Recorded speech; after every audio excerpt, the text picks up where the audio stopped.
5 June 1944, 23:15 hours. RAF Harwell Airfield sits shrouded in complete darkness as 181 men of D Company, 2nd Battalion Oxfordshire and Buckinghamshire Light Infantry climb into 6 wooden Horsa gliders. Major John Howard watches his men, knowing what the German training manuals explicitly state. Glider landings require minimum 500 meters safety zones from any objective. His men will have 47 meters, maybe less. The Horsa glider is essentially a flying coffin.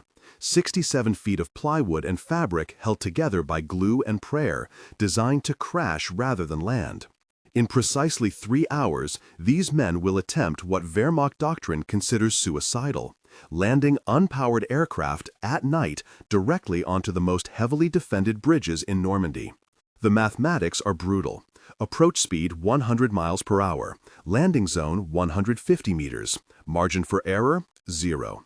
You're looking at history's first coup de main operation by glider-borne troops, and the RAF's own calculations give them a 70% casualty rate just from the landing impacts.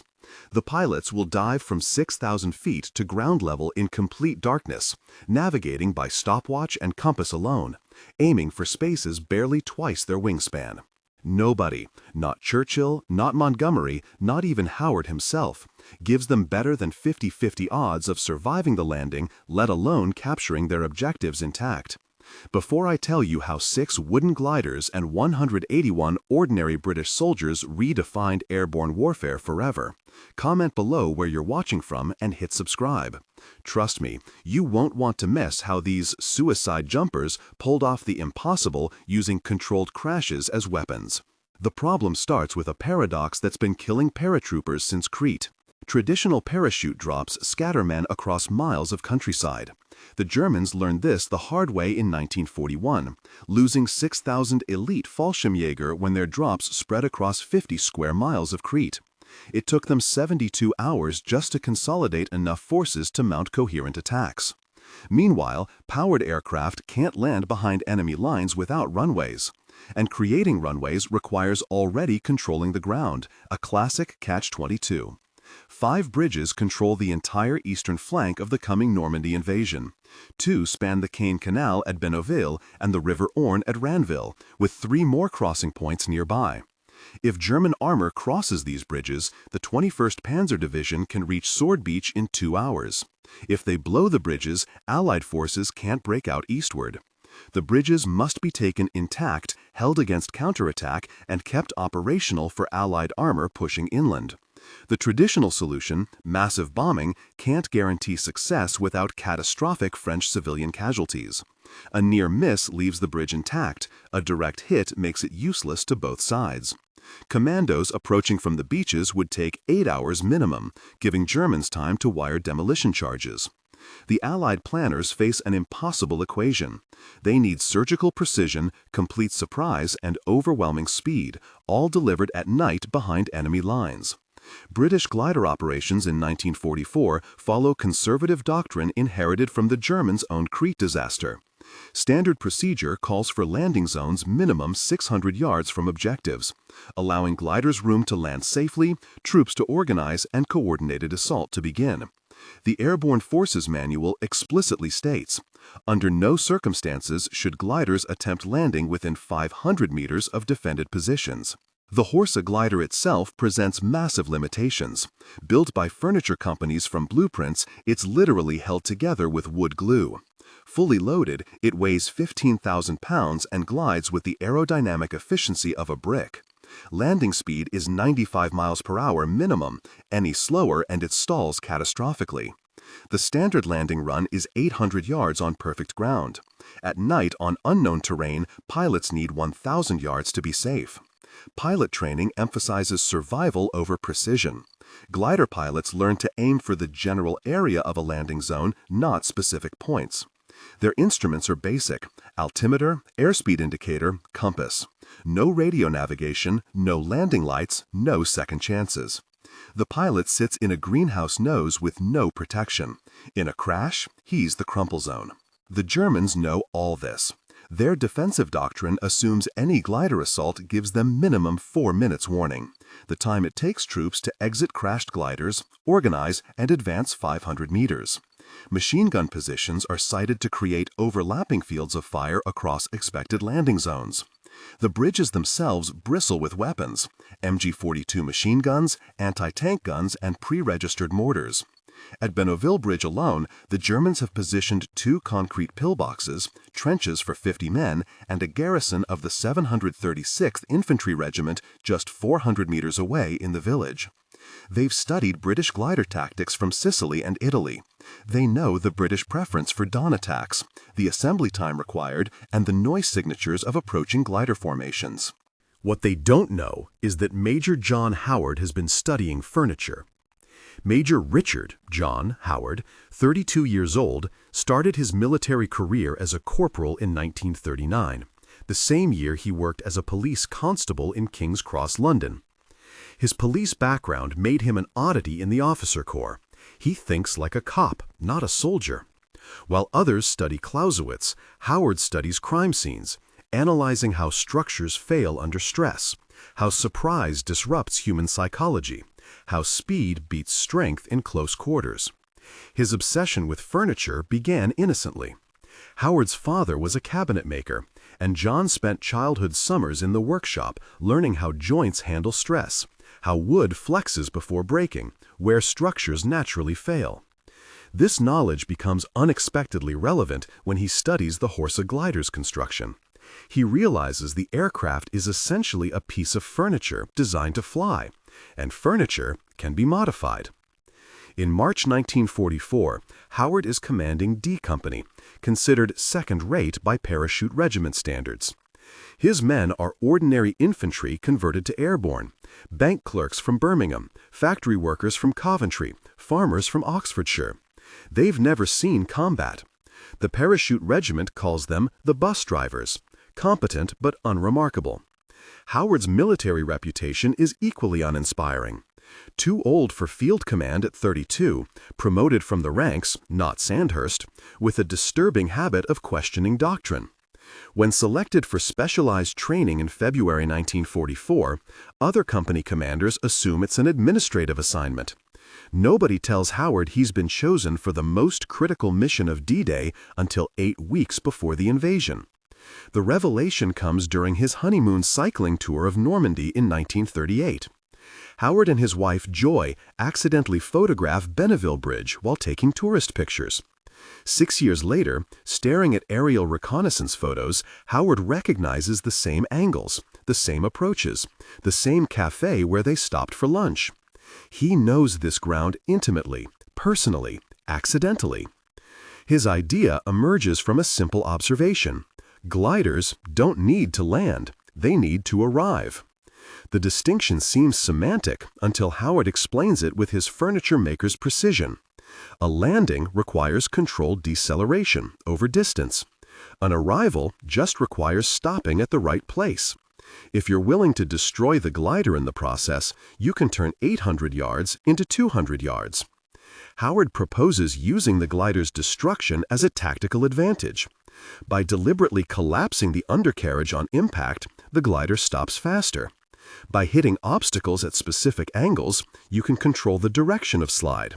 Most radically, the violence of the crash itself becomes a weapon. The sound alone will paralyze defenders for crucial seconds. The physics are brutal but simple. A Horsa glider at 95 miles per hour carries enormous kinetic energy. Normally, this energy dissipates over 800 yards of landing roll. Howard proposes dissipating it in 200 yards through controlled structural failure. The nose breaks away, absorbing impact. The wings shear off, creating drag. The fuselage slides on its belly, using friction to stop. He calculates his men can exit a crashed glider in 20 seconds if they're properly positioned. They can reach the bridge in another 40 seconds at a dead run. Total time from impact to assault, 1 minute. The Germans expect 4 minutes minimum. Howard will give them 1. The innovation requires pilots to essentially commit controlled suicide.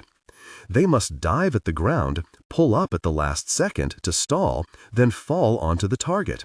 It's not flying, it's controlled crashing. The pilot training manual specifically forbids this maneuver as certain to result in catastrophic structural failure. Howard's furniture knowledge provides unexpected solutions. He shows how reinforcing specific joints with strips of metal, stolen from bomb casings, can control how the glider breaks apart. By strengthening some areas and weakening others, you can design the crash sequence. The glider becomes a one-use projectile designed to deliver troops through its own destruction. The first briefing on Howard's plan, 12 March 1944, ends in near mutiny.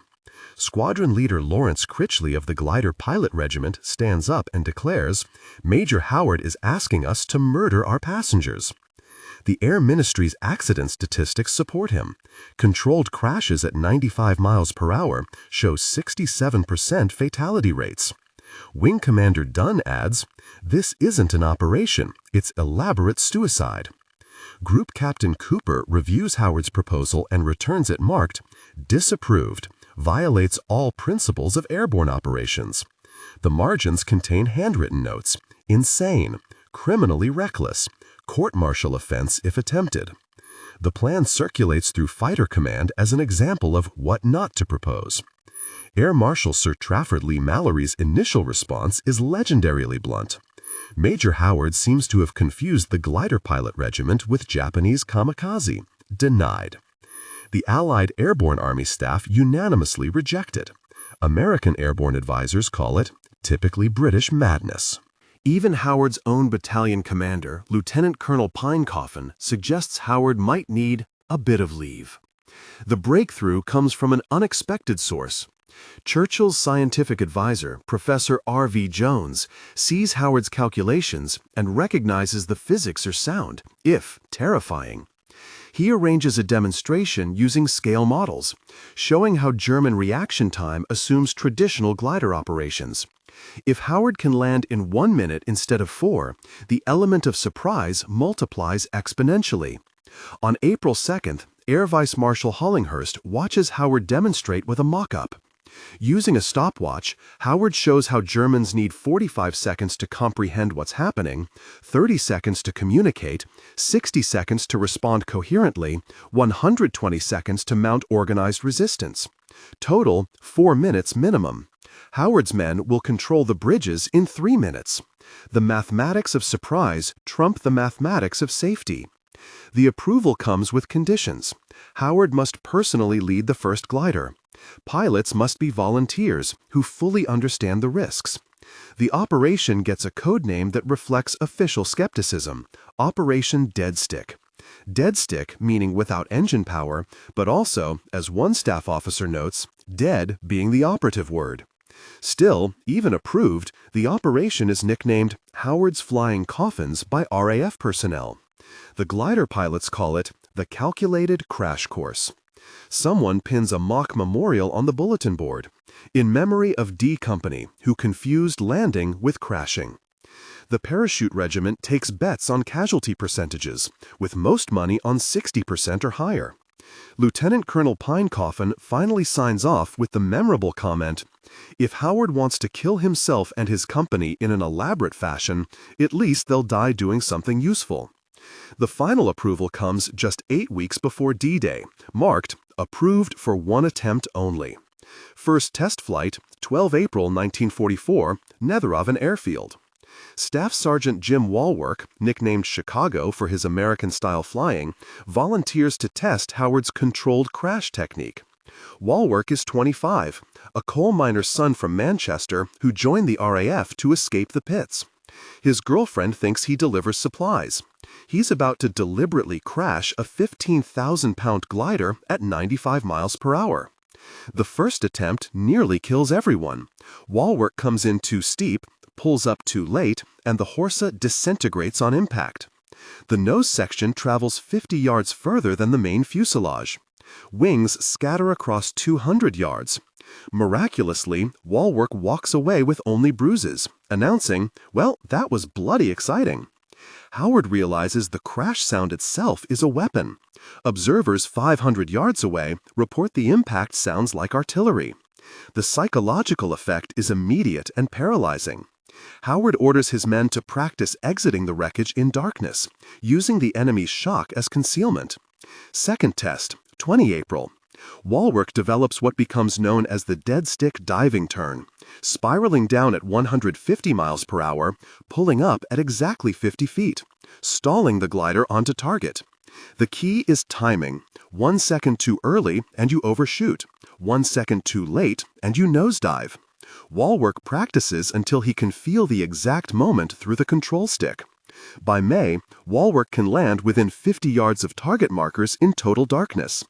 His technique, dive at 2,000 feet per minute, level at 50 feet, full flaps to induce stall, belly land at 95 miles per hour. The glider breaks apart in a predictable sequence, nose first, then undercarriage, then wings.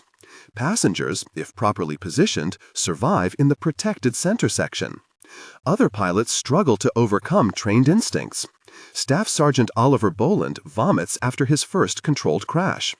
Staff Sergeant Lawrence keeps pulling up too early, his survival instincts overriding orders.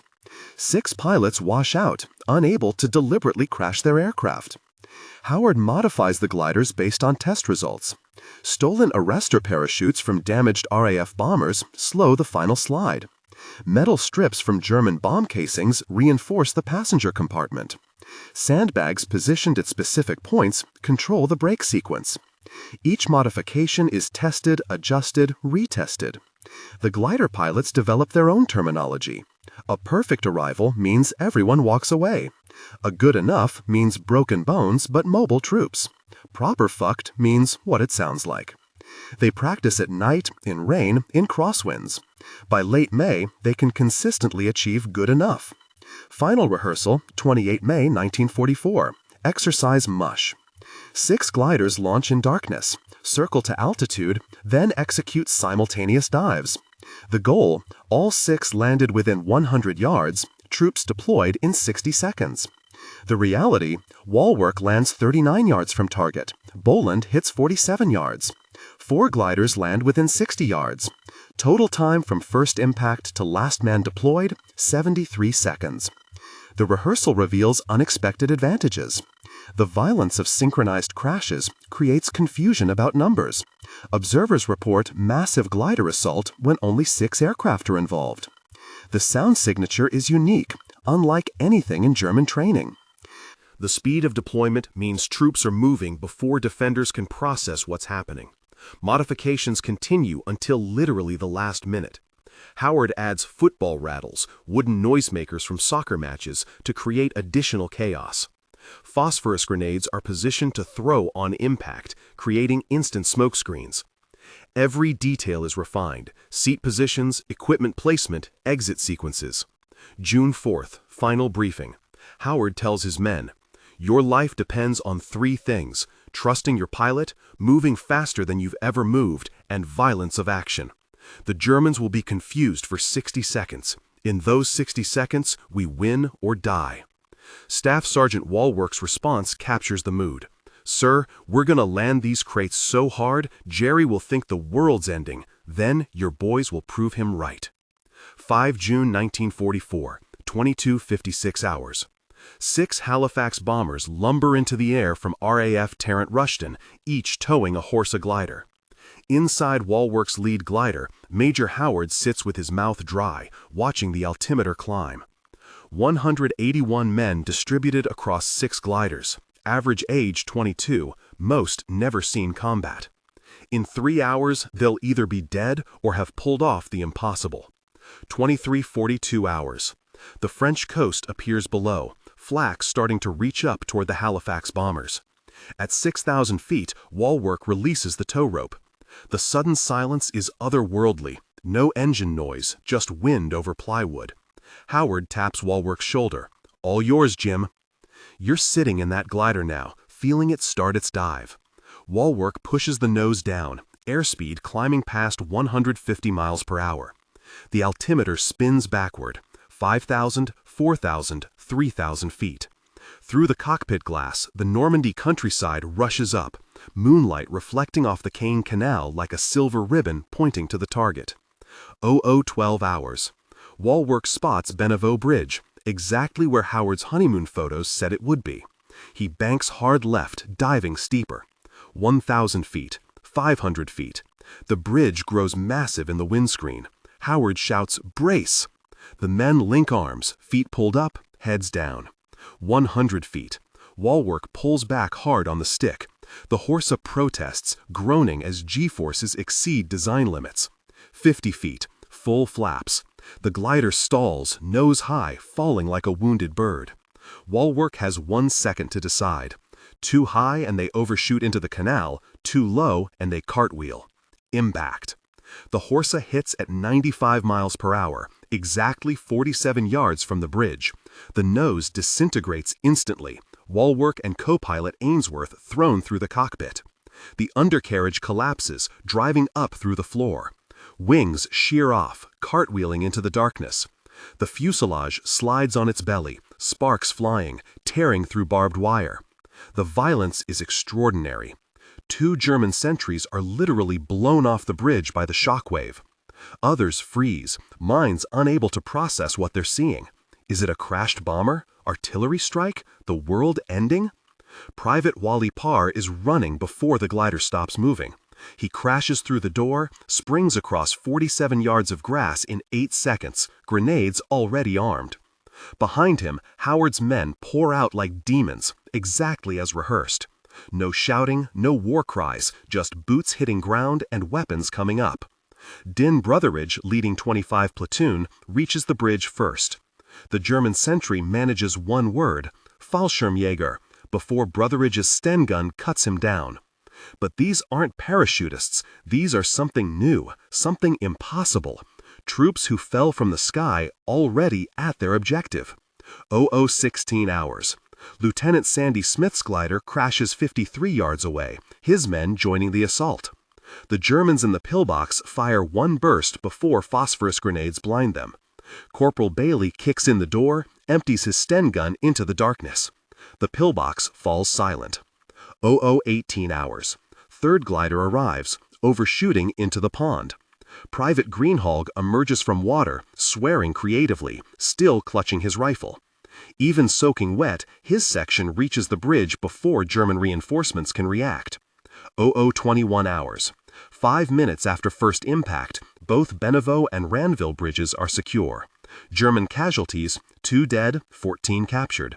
Most prisoners keep asking, "Was ist das?" What is that? Pointing at the glider wreckage. British casualties, 2 men with broken ankles from landing, Brotheridge fatally wounded by machine gun fire, the first Allied soldier killed on D-Day. Howard radios the success code, ham and jam, both bridges taken intact. At headquarters, nobody believes it. The time frame is impossible. Air Marshal Lee Mallory demands confirmation. Howard repeats, ham and bloody jam, send reinforcements before Jerry figures out what hit him. The German response reveals total confusion. At 0045, the 716th Infantry Division logs, enemy parachutists attacking bridges. They never saw the gliders in darkness, only troops appearing impossibly fast. The garrison commander reports, British materialized on objective. This violates all known airborne doctrine. Major Hans Schmidt, commanding bridge defenses, reports to 21st Panzer Division. Enemy has taken bridges through suicidal assault. Gliders landed directly on positions. Repeat, directly on positions. This is not possible according to our manuals. His request for immediate counterattack is delayed. Headquarters doesn't believe the report. German 716th Infantry Division War Diary, 0130 hours. Selbstmord Springer conducting impossible attacks at Benneville. Enemy strength unknown. Reports vary from 50 to 500 men.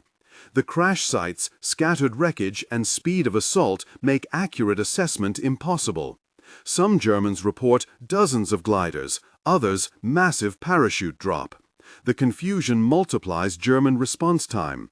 Feldwebel Heinrich Heinz, captured at Ranville Bridge, tells interrogators, "We heard nothing until the crashing, like thunder from clear sky. Then Tommy soldiers everywhere, already at the bridge before we could stand up. Our training said 4 minutes to prepare. They gave us 30 seconds. The Wehrmacht's own after-action analysis admits, enemy achieved complete tactical surprise through violation of accepted glider assault doctrine, landing directly on objectives presumed suicidal by our planning staff. The report recommends complete revision of anti-airborne defenses. German commanders initially refused to believe reports. General Lieutenant Wilhelm Richter, commanding 716th Infantry Division, assumes his men are panicking. Gliders cannot land on bridges. Check your facts. By the time he accepts reality, Howard's men have dug in, and British paratroopers are dropping to reinforce. The psychological impact spreads beyond the bridges. German units across the sector report suicide gliders and flying bombs with soldiers. The Fallschirmjäger veterans of Crete recognize this as something entirely new. One captured officer admits, "We invented airborne warfare. The British just changed the rules." Within the Wehrmacht, Howard's troops earned the nickname Selbstmordspringer, suicide jumpers. But it's not entirely derogatory. German paratrooper tradition respects audacity. One Fallschirmjäger officer writes, "They did what we said couldn't be done. There's honor in that madness." At dawn, German reconnaissance finally photographs the landing sites. The images show 6 gliders in impossibly small space, some literally touching their objectives. Luftwaffe analysts initially mark the photos as fabricated propaganda. It takes 3 separate reconnaissance flights to convince them. The German attempt at counter-tactics proves futile. They position anti-glider obstacles, Rommel's asparagus, around key targets. But these assume traditional landing approaches. Howard's vertical crash technique makes obstacles irrelevant. You can't stop something willing to destroy itself to arrive. By noon on D-Day, the myth has spread throughout German forces in Normandy. Units report imaginary glider crashes, seeing suicide troops in every shadow. The psychological weapon Howard accidentally created proves as effective as the tactical surprise. Within 24 hours of Howard's success, Operation Tonga deploys 6,000 British paratroopers using conventional drops. But they consolidate around Howard's secured bridges. The impossible coup de main becomes the anchor for the entire airborne operation. Reinforcement that should have taken 8 hours takes 2, thanks to intact bridges. The Americans immediately study Howard's technique. Within weeks, Office of Strategic Services requests detailed reports. The assault on southern France, Operation Dragoon, August 1944, incorporates controlled crash landings, though daylight operations prove costlier. Surprise depends on darkness. By September 1944, Operation Market Garden employs 1,300 gliders using Howard's techniques. The British developed the massive Hamilcar glider specifically for coup de main operations, capable of carrying tanks. The controlled crash technique allows landing in spaces previously considered impossible. Production scales dramatically. June 1944, 200 trained coup de main pilots. December 1944, 2,000. The furniture companies building horses receive crash specifications. Designing aircraft to break apart in specific ways becomes standard. Irony, building for destruction requires more precision than building for durability. Training programs proliferate across Allied airborne forces. The Howard method enters official doctrine. Glider pilots practice controlled crashes until it becomes muscle memory. The 1-minute deployment standard becomes the benchmark. By war's end, over 3,500 glider pilots are qualified in coup de main techniques. The concept spreads beyond British forces. Polish airborne units adopt the technique for Rhine crossings. Canadian forces incorporate it for varsity. Even Soviet observers, traditionally skeptical of Western innovations, request demonstrations. The controlled crash becomes internationally recognized as valid, if terrifying, doctrine. Each operation refines the technique. Normandy proves night operations optimal. Market Garden shows daylight crashes suffer higher casualties. Rhine crossings demonstrate that synchronized multiple crashes multiply confusion exponentially. The accumulating data creates new airborne mathematics. Speed times surprise equals success. Special modifications become standard. Every coup de main glider carries arresto parachutes, reinforced passenger compartments, phosphorus grenades for instant smoke. The furniture maker's modifications that seemed amateur become required specifications. Howard's intuition becomes engineering doctrine. The technique influences beyond gliders. Helicopter assault tactics in Korea directly descend from coup de main principles. Vietnam's combat assaults follow Howard's template. Maximum speed, minimum exposure, violence of action. The principle remains: arrive faster than enemies can react. By March 1945, The Allies launch Operation Varsity, the largest airborne operation in history. 1,300 gliders cross the Rhine using Howard's techniques. German defenses, designed for traditional glider assaults, prove worthless against controlled crashes. The last German attempt to stop airborne forces fails against the suicide jumper doctrine. The 5 bridges held by Howard's 181 men prevent the 21st Panzer Division from reaching Sword Beach on D-Day. German tanks that could have attacked during the vulnerable landing hours never arrive. Conservative estimates credit Howard with saving 3,000 Allied lives in the first 24 hours alone. The strategic impact multiplies through June 1944. German forces, expecting scattered paratroopers, run into concentrated defenses at Howard's bridges. Counterattacks planned for dispersed enemies fail against dug-in positions. The entire German response plan, predicated on 4-minute reaction times, collapses against 1-minute reality. Field Marshal Erwin Rommel later admits, "The British glider assault paralyzed our response for critical hours. We prepared for parachutists scattered across miles. Instead, they arrived concentrated, at objectives, faster than humanly possible. This single innovation invalidated our entire defensive doctrine." By holding until relieved at 13:30 hours on D-Day, Howard's company enables the entire British 6th Airborne Division to consolidate. The eastern flank of the invasion, considered most vulnerable to armored counterattack, becomes secure because 6 gliders landed where doctrine said they couldn't. Churchill visits the bridges on 7 June 1944, still littered with glider wreckage. His comment? "This coup de main saved the eastern flank of our liberation. Major Howard proved that in war, the impossible is often simply the unexpected arriving at sufficient velocity." Total German forces denied crossing: 12,000 troops, 146 tanks, uncounted artillery pieces. The bridges become highways for Allied armor pushing inland. What Germans planned as counterattack routes become Allied invasion paths. The 5 bridges, taken in 10 minutes, influence the campaign for weeks. Hitler himself references the assault in his 10 June staff conference. "The British have developed glider tactics we didn't anticipate. Our assumption that gliders need distance to land safely proved catastrophically wrong." He orders development of German coup de main capabilities too late to matter.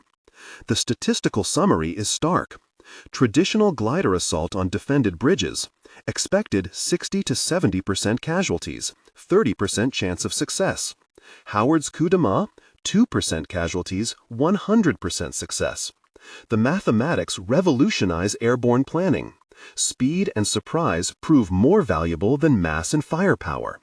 By August 1944, Allied intelligence intercepts German training revisions. The Wehrmacht rewrites their anti-airborne doctrine, acknowledging that gliders can land anywhere pilots are willing to die.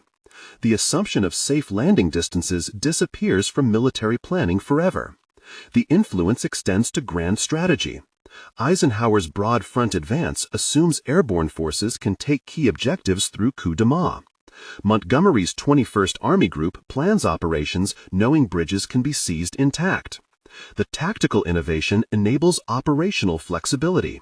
Howard's controlled crash doctrine becomes standard NATO airborne procedure, taught at Fort Benning, Sandhurst, St. Cyr. Modern military education includes the 60-second rule, decisive action before enemy orientation. The principle appears in Special Operations doctrine worldwide. The U.S. Army's air assault concept directly descends from coup de main principles. The 101st and 82nd Airborne Divisions study Howard's operation as foundational text. Speed over mass, shock over firepower becomes American airborne philosophy traceable directly to those 6 gliders. Modern helicopter assault tactics follow Howard's template exactly. Vietnam's combat assaults, helicopters landing in hot LZs, use controlled crash principles. Pilots accept damage to achieve surprise. The 1st Air Cavalry's success in the Ia Drang Valley owes intellectual debt to Operation Dead Stick. The Israeli raid on Entebbe, July 1976, specifically studied Howard's operation. Commandos landed directly at the terminal, accepting aircraft damage for speed. The raid's planner, Yonatan Netanyahu, kept a summary of Operation Dead Stick in his notebook. 100 seconds from landing to assault, Howard's timeline exactly. Current Special Operations doctrine worldwide emphasizes Howard's principles. The British SAS, American Delta Force, Russian Spetsnaz all train for deliberate emergency arrival. Modern equipment is sophisticated, but the concept remains Howard's. Arrive where the enemy doesn't expect, faster than they can react. The influence extends beyond military applications. Civilian emergency response adopted coup de main principles. Firefighters train for rapid deployment from vehicles still moving. Police SWAT teams use dynamic entry, Howard's violence of action. The concept that destruction can enable speed revolutionizes emergency tactics. Even space programs studied Howard's approach. Early spacecraft recovery required precise ocean landings. NASA engineers examined Operation Dead Stick for principles of controlled catastrophic deceleration. The Mars Pathfinder's airbag landing system, deliberately bouncing to stop quickly, follows Howard's logic. Modern drone warfare incorporates coup de main thinking. Kamikaze drones that destroy themselves delivering warheads are technological descendants of Howard's gliders. The principle remains. Sometimes the delivery system's destruction is part of the weapon. The British Army's 16 Air Assault Brigade explicitly honors Howard's legacy. Their motto, "Strike fast, strike hard," comes from his operational philosophy. Every British paratrooper learns about Operation Dead Stick. The controlled crash that seemed suicidal became foundational doctrine. Major John Howard survived the war, retiring as a decorated hero. The DSO, Military Cross, Croix de Guerre, governments competed to honor him. Yet he returned to relative obscurity, working for the Ministry of Agriculture, raising 2 children, tending his garden in Oxfordshire. He rarely discussed the operation publicly, uncomfortable with fame. When pressed, his standard response, "We simply landed where we weren't supposed to and moved faster than they could think." The modesty obscured the revolution he created. Visitors found a quiet man more interested in discussing tomatoes than tactics. Staff Sergeant Jim Walwork also survived, despite crashing through the cockpit on D-Day. He flew 20 more operations, each one controlled crashes. Post-war, he became an architect, designing buildings with the same precision he once used to destroy gliders. His blueprint collection included sketches of optimal crash angles. The glider pilots suffered varied fates. Oliver Boland died in Operation Varsity. His glider hit by flak before reaching the target. Lawrence survived, but never flew again, hands permanently shaking from deliberately crashing aircraft. The psychological toll of intentionally destroying your aircraft repeatedly significant. Of Howard's 181 men, 76 survived the entire war. Den Brotheridge, first across the bridge, was also first Allied soldier killed on D-Day, leaving a pregnant wife. Wally Parr, the private who ran fastest, became a schoolteacher, never mentioning his 8-second sprint that changed history. The last reunion of D Company was in 1994, 50th anniversary of D-Day. 17 men attended, average age 72. They gathered at Pegasus Bridge, renamed from Benneville, now a cafe and museum. Howard, 82 and frail, gave his final public speech. "We were ordinary men asked to do something extraordinary. We did it." Howard died 5 May 1999, aged 86. His funeral at Clifton Hampton Church drew hundreds. Walwork, speaking at the service, said, "John Howard proved something important. When doctrine says impossible, sometimes you just need to crash harder." French schoolchildren sang "God Save the Queen" as the coffin passed. Today, Pegasus Bridge stands exactly as Howard left it, the first French soil liberated on D-Day. The Café Gondré, where Howard honeymooned in 1938, serves Pegasus beer to tourists. The proprietor's daughter, who was 4 during the assault, still describes the "thunder without lightning" of the glider's crashing. Recognition came slowly. The Bridge Museum opened in 1974, 30 years after the assault. Howard's grave marker simply reads Pegasus Bridge 6.6.44. No mention of the revolution he created. Walwork's headstone is even simpler, glider pilot. The modesty reflects their generation's attitude. But military academies worldwide teach Operation Dead Stick as a transformational moment. The Wehrmacht manual that called glider assault impossibly suicidal was rewritten entirely in 1945, acknowledging Howard's innovation. Modern airborne forces exist because 6 wooden gliders proved doctrine wrong. Spring 1940, the Royal Air Force had a problem killing pilots faster than German bullets. Scattered parachute drops that took hours to consolidate, casualty rates that were unsustainable. Airborne forces seemed a costly failure, a good idea that didn't survive contact with reality. 4 years later, 6 Horsa gliders crashed deliberately into history, carrying 181 ordinary British soldiers who accomplished what German military doctrine, Allied planning staffs, and the RAF's own manuals declared impossible. They captured 5 strategic bridges in 10 minutes using wooden aircraft as weapons. The Wehrmacht called them Selbstmordspringer, suicide jumpers. They intended it as a description of insane British tactics. History remembers it differently, as the moment airborne warfare transformed from tentative experiment to decisive weapon. Those weren't suicide jumpers. They were the future of military innovation arriving at 95 miles per hour. Major John Howard, the policeman considered too civilian for elite operations, revolutionized warfare by refusing to accept that landing and crashing were different things. His response when asked about the operation remained consistent. "We simply landed where we weren't supposed to and moved faster than they could think." 6 wooden gliders, 180 men, 10 minutes of violence, and the mathematics of airborne warfare changed forever. The suicide jumpers didn't just capture 5 bridges before dawn. They proved that in war, the impossible is often simply the unexpected arriving at terminal velocity, with the right man counting the seconds to impact.